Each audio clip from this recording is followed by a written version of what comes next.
Hello student, welcome to the channel of CVT PG वाला।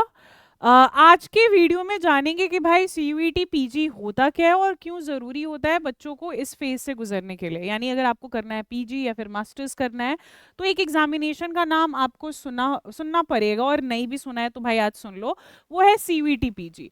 तो आज जानेंगे कि भाई सीवीटी पीजी क्यों ज़रूरी है, क्या हमें बस यहाँ से सेंट्रल यूनिवर्सिटी भी मिलता है या फिर कोई भी स्टेट यूनिवर्सिटी के चांसेस हैं, डीम्ड यूनिवर्सिटी है, अगर है तो फिर क्या क्या ऐसे गेट है, क्या क्या ऐसी अपॉर्चुनिटी है जो कि हमें मिलेगी, कैसे इसके काउंसलिंग होते हैं, क्या काउंसलिंग आपके ट्रांसपेरेंट होते हैं या नहीं होते, सारा सवाल का जवाब जो है वो आपको इसी वीडियो में मिलेगा।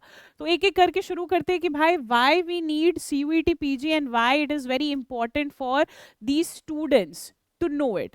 सो देखिए, जब भी सीयूईटी पीजी की बात की जाती है ना तो हमारे दिमाग में आता है कि भाई ये ना एक सेंट्रल यूनिवर्सिटी एंट्रेंस टेस्ट है, राइट? क्योंकि यही तो इसका स्टैंड है, CU is equals to central university and ET is your entrance test. But यहाँ पे मैं बता देती हूँ कि भाई इसमें सिर्फ आपका सेंट्रल यूनिवर्सिटी ही नहीं आता है, बल्कि इसमें आपके स्टेट भी यूनिवर्सिटी आते हैं। सारे state university, again you need to keep it in your mind कि सारे स्टेट यूनिवर्सिटी इसमें नहीं आते। गिने चुने वेल रिकग्नाइज स्टेट यूनिवर्सिटी जिनका रोल ऑलमोस्ट सेंट्रल के बराबर ही होता है, वो सारे स्टेट यूनिवर्सिटी आते हैं।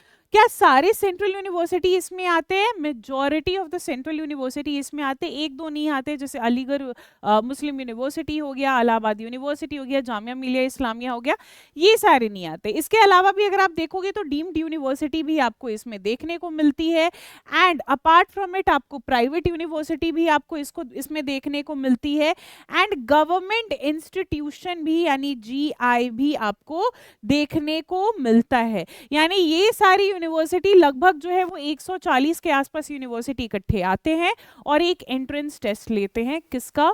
पीजी का। और डिफरेंट कोर्सेज की भी बात अगर आप कर लोगे तो 150 के ऊपर सब्जेक्ट्स आपको, यानी 150 के ऊपर आपको कोर्सेज देखने को मिलता है, और 150 के ऊपर सब्जेक्ट है तो 150 के ऊपर पेपर भी जाते हैं। एग्जामिनेशन लगभग इसके जो है वो 15 दिन तक चलता है, क्योंकि again it's subject based examination, तो जनरल पेपर तो आप ले नहीं सकते हो, सारे सब्जेक्ट का अलग अलग पेपर जाता है, तो सारे सब्जेक्ट का अलग अलग पेपर जाता है, तो अलग दिन में आते हैं, अलग शिफ्ट में आते हैं, अलग अलग सेंटर्स आपके लगते हैं। नाउ अब देख लेते हैं कि भाई क्यों जरूरी है सेंट्रल यूनिवर्सिटी एंट्रेंस टेस्ट देना। तो देखिए, एक तो सबसे पहले जैसा मैंने बता दिया, ये एक सिंगल एंट्रेंस टेस्ट है। यानी आपको ना, जैसे पहले क्या होता था, हमने खुद भी दिया है भाई, मैंने पीजी किया है तो मैंने हर यूनिवर्सिटी के अलग अलग एग्जामिनेशन, सबके अलग सिलेबस, सबके अलग तैयारी, सबके अलग एग्जामिनेशन, अलग काउंसलिंग, और बहुत ही ज्यादा झंझट। ये जो आपका मार्च अप्रैल मई जून जुलाई का महीना होता था ना, करीबन जिंदगी ना उथल पुथल हो जाती थी 4 से 5 महीने के लिए। लेकिन ये चीजें आप ही के लिए आसान करने के लिए सीयूईटी पीजी आया है। यानी कि आपको ना एक ही जगह पे आना है, एक ही एग्जाम देना है, एक ही सिलेबस आपका लगेगा, एक ही सब्जेक्ट आपका जाएगा, एक ही एप्लीकेशन फॉर्म भरने हैं।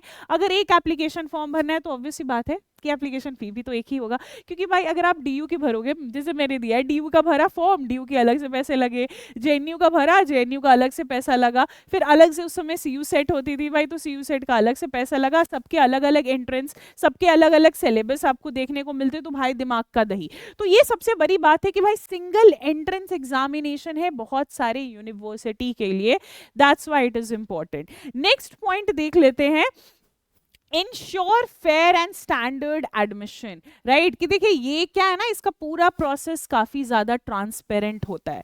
ट्रांसपेरेंसी आपको ये एप्लीकेशन फॉर्म से ही देखने को मिल जाता है कि भाई एप्लीकेशन फॉर्म आया, कुछ दिन के लिए एक्सटेंड हुआ, फिर आपका जो है वो करेक्शन विंडो चालू हुआ, फिर उसके बाद सिटी का अलॉटमेंट हुआ, एडमिट कार्ड आया, एग्जामिनेशन आपने दिया, एग्जामिनेशन आप देते हो तो फिर आपका आंसर की आता है, आंसर की पहले आपका प्रोविजनल आता है, फिर फाइनल आंसर की आता है, एंड देन फिर आपके रिजल्ट्स आगे जाके कैरी ऑन होते हैं, and then different counselling, different university होते हैं। तो ये जो पूरा का पूरा प्रोसेस होता है ना, वो NTA की ऑफिशियल वेबसाइट पे आता है, जिसकी वजह से क्या होता है ना, जिसकी वजह से आप एक फेयर एग्जाम दे रहे हो, राइट? आपका एग्जाम में कोई भी ऐसा घपलाबाजी नहीं है कि भाई ऑफलाइन आपका पेपर लीक हो गया, इसमें आपका पेपर लीक का भी कोई वैसा चांस होता नहीं है। स्टैंडर्डाइज्ड होते हैं, क्योंकि ऑफ कोर्स इसमें जाने माने सेंट्रल यूनिवर्सिटी पार्टिसिपेट करते हैं, तो रिस्पॉन्सिबिलिटी तो उन पे भी फॉल होती है। तो जिसकी वजह से ये पूरा का पूरा आपका सीयूईटी पीजी का प्रोसेस होता है ना, ये काफ़ी ज़्यादा स्टैंडर्डाइज्ड होता है। ये क्या करता है ना, ये आपका जो ग्रेजुएशन का मार्क्स, जैसे कि बहुत सारे ऐसे एग्जामिनेशन होते हैं ना जिसमें ग्रेजुएशन का मार्क्स जो है वो पूछा जाता है।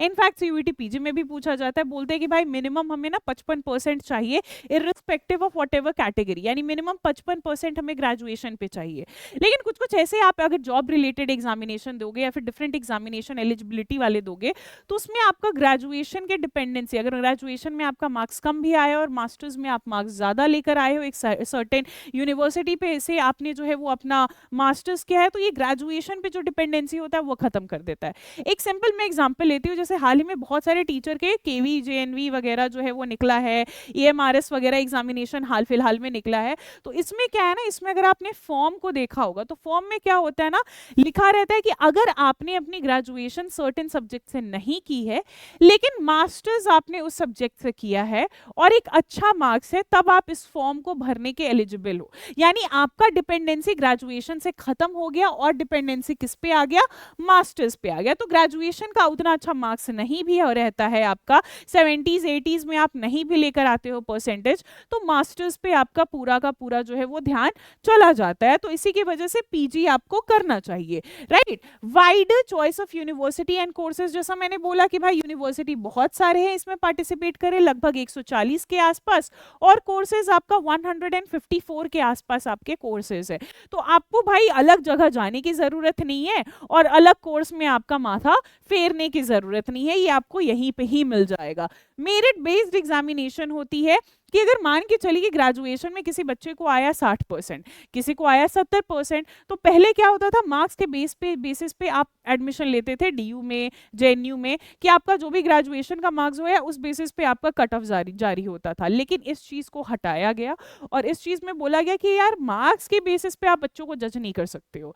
हालांकि सीयूईटी पीजी में भी आपका मार्क्स ही होता है, लेकिन ऐसा ग्रेजुएशन ऑल इन ऑल, क्योंकि ग्रेजुएशन का जो स्कोरिंग होता है ना वो यूनिवर्सिटी टू यूनिवर्सिटी डिफर करता है, ठीक है। स्टेट अगर आपके यूनिवर्सिटी है तो वहां पे बहुत सारे ऐसे स्टेट यूनिवर्सिटी है जो कि मार्क्स देने में बहुत ज्यादा कंजूसी करते हैं, बहुत सारे ऐसे सेंट्रल यूनिवर्सिटी है जहां पे मार्क्स जो है वो आराम से दिया जाता है मेरिट के हिसाब से। तो यहाँ पे क्या है ना कि आपका ग्रेजुएशन के मार्क्स को तो बस एक ही है कि भाई आपका 50 से 55% से ऊपर रहना चाहिए, फेल नहीं रहो भाई, है ना, प्रोमोटेड भी नहीं रहो, 50 से 55% आपको ग्रेजुएशन में आना चाहिए, तब आप इस एग्जाम को देने के एलिजिबल हो। लेकिन भाई चाहे आप लाओ अपने ग्रेजुएशन में 70%, चाहे लाओ 80% या लाओ 60 या फिर 55%, सभी को इस एग्जामिनेशन में लगना पड़ेगा। यानी पूरा का पूरा ये क्या है, ये मेरिट बेस्ड एग्जामिनेशन है।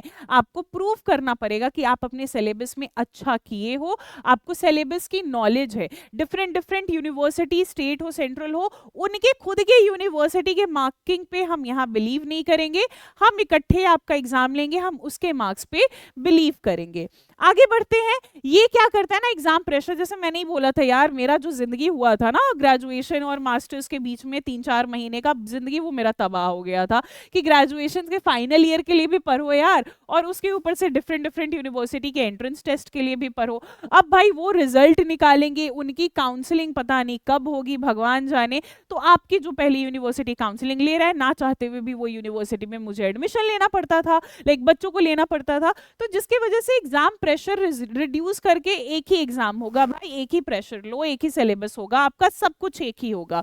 और ये नेशनल मोबिलिटी को बढ़ाता है, क्योंकि आप क्या कर रहे हो ना, एक नेशनल एग्जामिनेशन दे रहे हो, आपके कंट्री में ये जो एग्जाम हो रहा है ये नेशनली रिकॉग्नाइज किया जा रहा है, तो आप एक नेशनल एग्जामिनेशन दे रहे हो, आपका मार्क्स आ रहा है, वो मार्क्स इनफैक्ट अगर आप देखोगे भी तो वो सारी यूनिवर्सिटी में भी रिकॉग्नाइज किया जाता है पीजी के एडमिशन में, जो कि सीयूईटी पीजी में फॉल नहीं होते। एंड इनफैक्ट ये पूरा का पूरा जो सिलेबस है ना सीयूईटी पीजी का, अगर ये बच्चा पढ़ ले, आराम से पढ़ ले, तो इसके अलावा अगर कोई और भी यूनिवर्सिटी है जो सीयूईटी पीजी में फॉल नहीं करते हैं, वो आराम से वो यूनिवर्सिटी के भी टेस्ट दे सकते हैं और क्वालिफाई कर सकते हैं। जैसे आपका अलीगढ़ मुस्लिम यूनिवर्सिटी हो गया, या इलाहाबाद मुस्लिम यूनिवर्सिटी हो गया, या फिर आपका जामिया मिलिया हो गया, राइट। सो ये सब में तो ये एक नेशनल आपको क्या मिलता है, नेशनल एक टैग मिलता है, नेशनल मार्क मिलता है, और आगे जाके आपको ना काफी हेल्प भी करेगा in getting your job, in getting placement. To be honest, transparent counselling, जैसे मैंने बोला कि हर एक प्रोसेस जो कि एनटीए कर रहा है वो अपने वेबसाइट पे डाल रहा है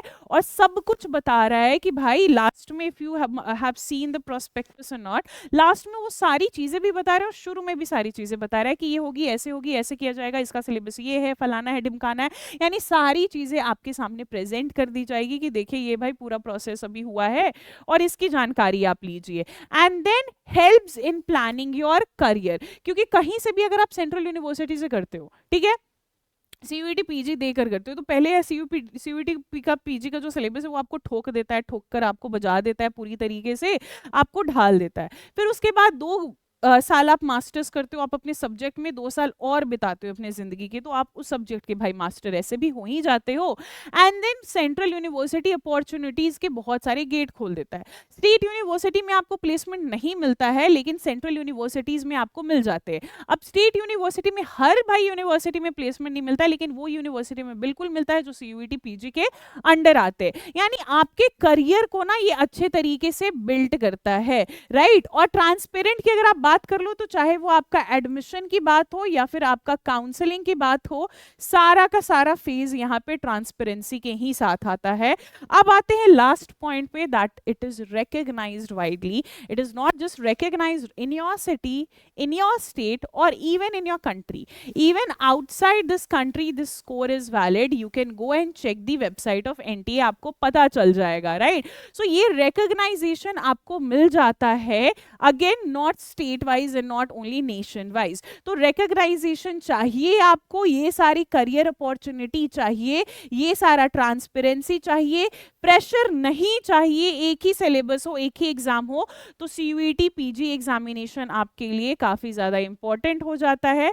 तो ये ज़रूरी है कि अगर आपको ये सारी चीज़ें एक ही थाली में चाहिए, एक ही थाली में सारा भोजन चाहिए, चावल भी हो, दाल भी हो, रोटी भी हो, सब्जी भी हो, अचार भी हो, पापड़ भी हो, तो वो सीयूईटी पीजी आपको दे रहा है। तो बिना किसी देरी के अभी ही तैयारी में लग जाओ। बाकी मैं आपको नेक्स्ट वीडियो में मिलती हूँ। अभी के लिए, फिलहाल के लिए तो थैंक यू, शुक्रिया हमारे साथ बने रहने के लिए।